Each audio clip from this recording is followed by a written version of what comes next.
Hey learners, welcome back to Soundarya Study Zone. In the previous video, we have completed discussion about epsilon NFA formal definition with the help of example.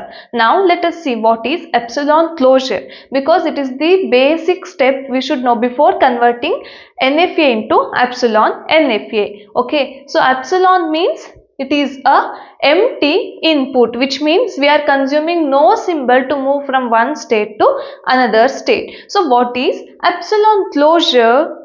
Epsilon closure of a state equals to all state that you reach from that state by using epsilon moves. Okay, epsilon closure is of a state. Let's take that state is q0 equals to all state that you reach from that state, which means from q0, which are all the states you are reaching with one condition, that is by using epsilon moves.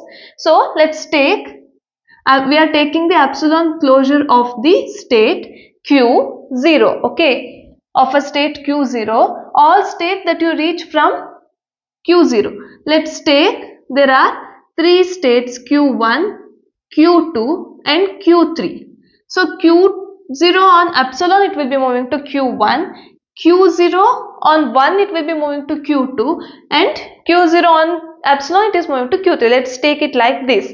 So epsilon closure of a state q0 is all that state you reach from that state by using epsilon moves only. So how you take epsilon closure of q0 will be q0, q1 and q3. Okay, so this is the epsilon closure of the q0. So we have to find out the epsilon closure of the all these states by individually. Okay, so now let us take the formal definition of epsilon closure. So what is the formal definition? E close of Q equals to all states reachable from Q using only epsilon transaction. I hope this is clear. And another one thing is there, that is including Q itself. So what we have to do, if we have to choose E close of Q, we have to take Q itself at first only. Okay, and then we have to take which are all the states that is reachable from Q. At first we have to take Q, state Q in the E close directly. Okay, so here there is some algorithm in choosing E closure or epsilon closure. Okay, so at first state Q is in E close of Q, this one including Q itself. At first, if you want to write the E closure, write state Q as the state that is already there in E close. Okay, that is first step. Second step is EQ or E close of Q contains state P. Okay, which means let's take Q has a transition to P. Okay, epsilon transition. There must be epsilon transition to have the E closure. Okay, so this Q has the transition from Q to P on epsilon, so Q will be there, P will be there. That's good. And there is a transition from P to R. So here there will be no direct link between Q and R, but there is a link between P and R. Then that R will also be there in this E close. Okay, then that state R is also in E close of Q. Okay, so what you have to do is you have to check it in cyclic way. So if there is any connection with it, then that state will also be there in this E close. Okay, so this is the formal definition and this is the algorithm we should follow to write the E close. So now let us take the example.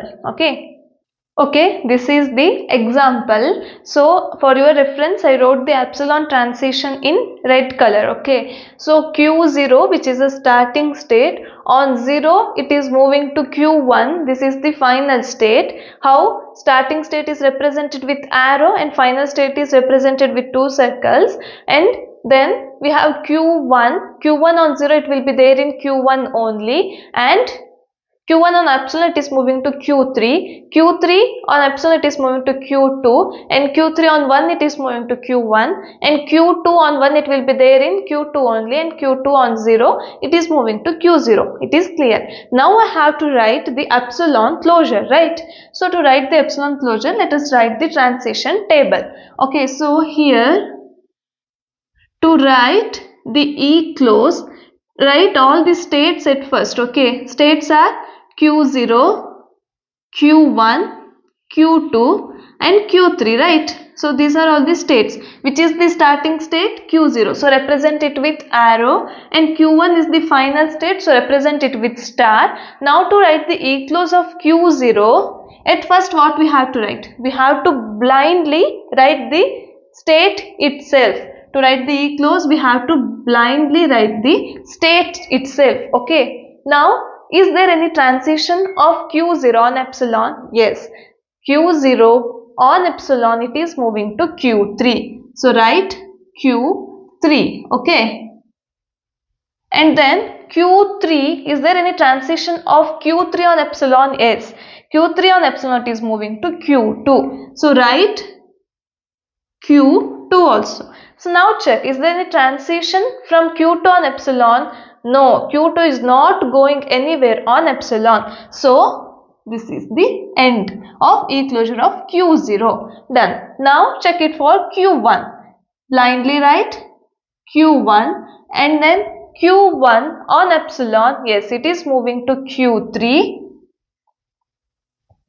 And Q3 on epsilon, it is moving to Q2. Done. Right, Q2 is not moving anywhere. Q2, right, Q2 and then Q2 on epsilon, it is moving anywhere? No. So, E closure will be Q2 only. Okay, now we have Q3. So, write Q3 as it is, and Q3 on epsilon, it is moving to Q2, and there is no other transition from Q2. So this is how we write the epsilon closure of all the states. Main thing we shouldn't forget is we should write the states that we have to find the closure itself at first. Okay. After that we have to go through the transition diagram and check. Before that, must and should, we should write the state that we are finding the epsilon closure. So this is how we find the epsilon closure. In the next video, we are going to find the conversion from epsilon NFA to NFA. So this is the core for that conversion. So I hope this video helped you in finding the epsilon closure. If this video helped you, don't forget to like the video, subscribe to my channel and share it with your friends who are learning finite automata theory. Thank you.